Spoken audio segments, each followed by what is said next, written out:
Dear students, Assalamu alaikum. My name is Wasim Ahmed and I am teaching you physics for grade 9. This is lecture number 1 for third week and for second term. So let's begin. Today we are going to start Unit 2 Kinematics. As you know, mechanics is one of the branches of physics. Mechanics has two parts, kinematics and dynamics. We will talk about dynamics later on. So let's start with kinematics. Kinematics is the study of motion of an object without discussing the cause of motion. Kinematics is the branch of mechanics and it is concerned with the motion of object without reference to the force which caused the motion. So in a kinematics we only focus on motion. That is, if an object is moving, it changes its position. It covers some distance in a time interval. It has speed, it may have acceleration, and so on. So in kinematics, we don't talk about the cause of motion, that is force. Rest and motion. So let's define them. A body is said to be at rest if it does not change its position with respect to its surroundings. The examples of rest include sleeping, sitting, standing, lying, a book kept on a table, a stopped car, etc. Now come to defining motion. A body is said to be in motion if it changes its position with respect to its surroundings. The examples of motion include walking, running, cycling, jumping, swimming, playing, writing, typing, moving cars, throwing balls, etc. Dear students, here you note that rest and motion is always defined with respect to surrounding, as you see the phrase here. So what is meant by surrounding? Suppose a kid is sitting in a classroom on a chair. Then he or she is at rest because he or she is not changing its position with respect to other kids, teacher and other things in a classroom. And if he or she starts moving outside the classroom, then he or she may be called in a state of motion because now there is a change in position with respect to other kids, teacher and other things in a classroom. That's why we always define rest and motion with respect to the environment, mean surrounding. Now come to another very important characteristic of rest and motion. That is, the state of rest or motion of a body is relative. What is the term relative? Relative is a term that refers to a perspective. For example, a person on earth, it appears before him that earth is stationary, but for an astronaut who is outside the space, who is in the outer space, then he notices that earth is in motion. That is, earth is rotating about its own axis and revolving around the sun. So we say that a body is at rest or in the motion, and it is depending upon the perspective. That is, rest and motion are relative. We can also understand this phrase, this statement by the following example. A passenger sitting in a moving bus is at rest because he or she is not changing his or her position with respect to the other passengers or objects in a bus, but to an observer outside the bus.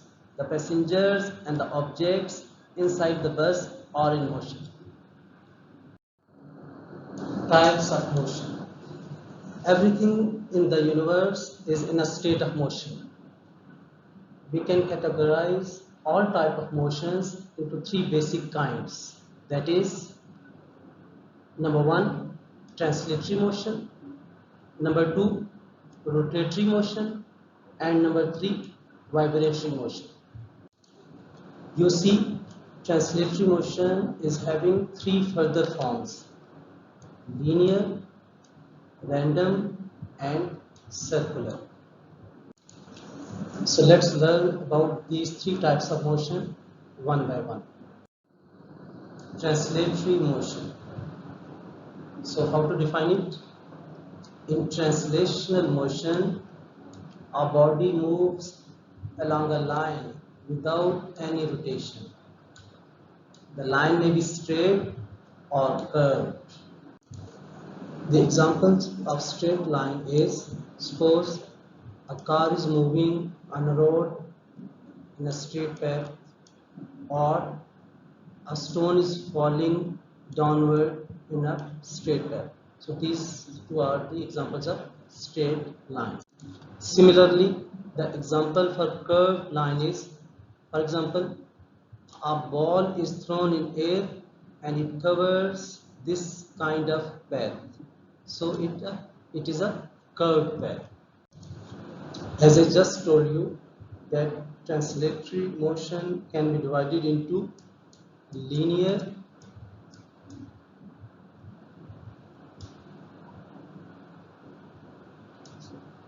circular, and random motion. So let's talk about them step by step. Linear motion. Straight line motion of a body is known as its linear motion. We come across many objects which are moving in a straight line. The motion of objects such as a car moving on a straight and level road is linear motion. Aeroplanes flying straight in air and objects falling vertically down are also the examples of linear motion. Circular motion.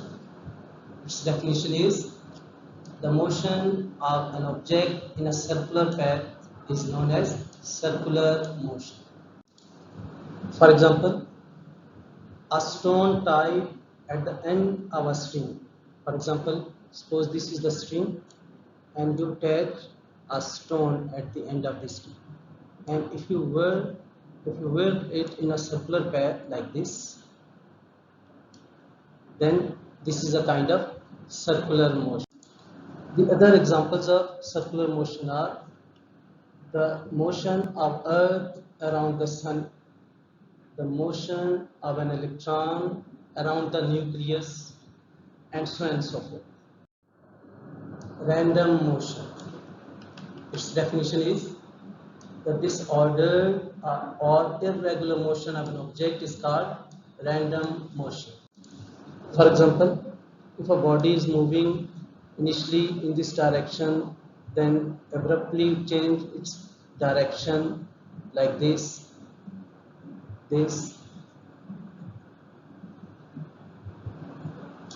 Here we see that the body is moving in disorder or irregular fashion.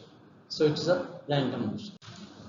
The other examples include the motion of insects and birds is a random motion. The motion of dust or smoke particles in air is also a random motion. Rotatory motion. Its definition is, the spinning motion of an object about its axis is called rotatory motion.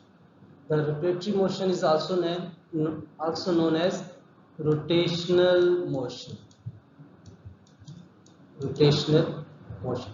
It's a alternate name for the rotatory motion.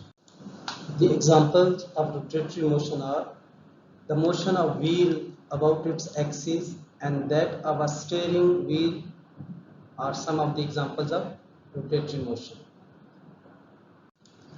Dear students, here you have noticed that the motion of the earth around the sun is both circular as well as rotational. If the earth is moving about its own axis, then it is called the rotatory motion, rotatory or spinning motion. And if earth is revolving around the sun, then it is the circular motion. So you must keep notice the difference between revolution or circular motion and rotatory or rotational motion. So earth is having both type of motions, circular as well as rotatory. Vibratory motion. Its definition is to and fro motion of a body about its mean position is known as vibratory motion. This to and fro or back and forth motion is meant suppose a body was at rest at this position, and if it starts vibrating towards right and towards left, so as the body is vibrating about this fixed position, so it's a kind of vibratory motion. The examples include the swing, the pendulum of a clock, and a seesaw in parks.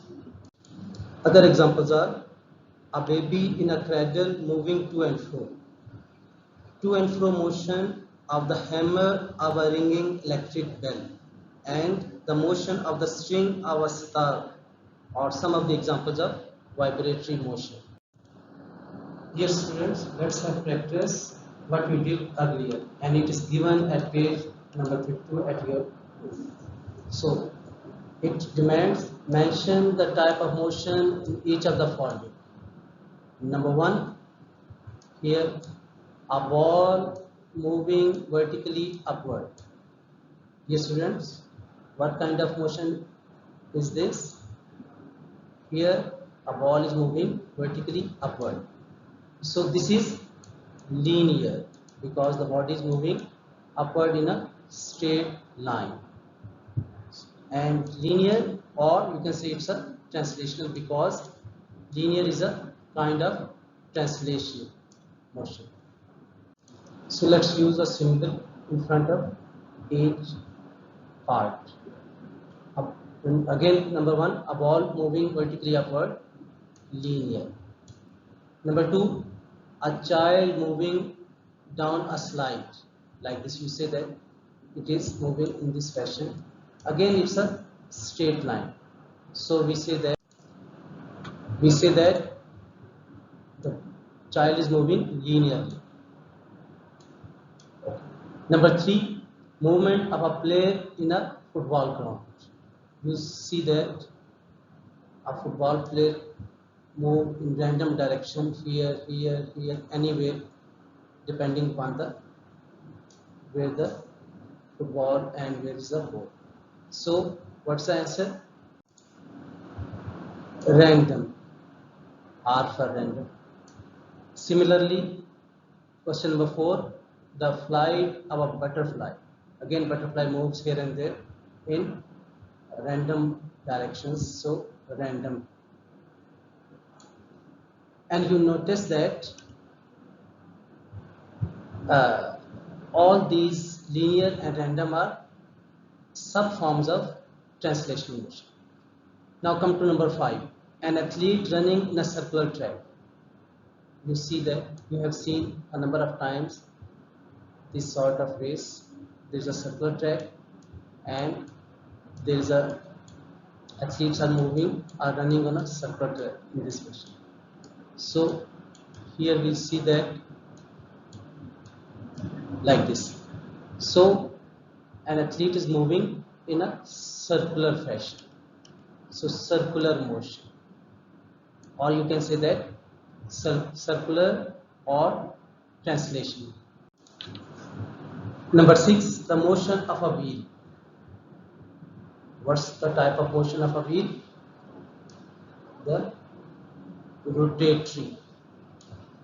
You notice that suppose it's a wheel, and wheel along with the car moves in this direction, but wheel itself is rotating like this. That's why the motion of a wheel is about its axis, meaning it spins about its axis. So motion of a wheel is rotatory. Similarly, number 7, the motion of a cradle. You see that motion of a cradle means suppose cradle is here, just like a pendulum, and it starts moving in this fashion.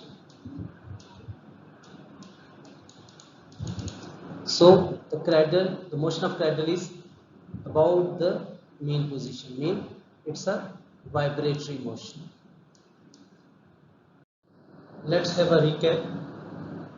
We started with the definition of kinematics. Kinematics is the study of motion of an object without discussing the cause of motion. Then we talked about rest, motion, and we have seen that rest and motion are relative. Then we talked about different types of motions, and we got 3 types of motions: translatory motion, rotatory motion, and vibratory motion. We discussed all of them with concrete examples. So dear students, hopefully this lecture is understood by you and it would be very informative for you. So let's end this discussion and see you in next lecture with new topic. So good luck for next meeting.